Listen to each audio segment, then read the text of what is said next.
কেমন আছো বন্ধুরা? Welcome to my world. আজকে আমি চলে গেছিলাম মার্বেল প্যালেসে। রাজা রাজেন্দ্র মল্লিকের তৈরি এই মার্বেল প্যালেস।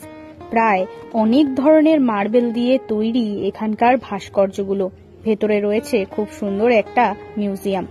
আমাদের সেখানে ভিডিও করার অ্যালাউ ছিল না বলে ছোটখাটো 2-4টে ভিডিও করেই বেরিয়ে পড়লাম পাশের একটা জায়গায়। এর পাশেই রয়েছে সিদ্ধিবিনায়ক মন্দির। এই মন্দিরটা বাইরে থেকেও বেশ সুন্দর, কিন্তু ভেতরে গেলে মন যেন ভরে উঠবে। তার কারণ ভেতরে রয়েছে মুম্বাই থেকে আনা এই গণেশজির মূর্তিটা। এই মূর্তিটা দেখলেই মন যেন শান্ত হয়ে যায়। এর সাথে ভেতরকার কারুকার্য যেন মন কাড়বে। ভেতরে সুন্দর মতন বড় একটি ঝুমর লাগানো আছে বা ঝাড় লণ্ঠন, এবং তার সঙ্গে প্রত্যেক দিন প্রসাদ দেওয়ারও ব্যবস্থা রয়েছে। মন্দিরের ঠিক উল্টো পাশেই রয়েছে বজরংবলীর একটি মূর্তি। তোমরাও চাইলে ঘুরে আসতে পারো নর্থ কলকাতার এই দুইটি হিডেন প্লেসে।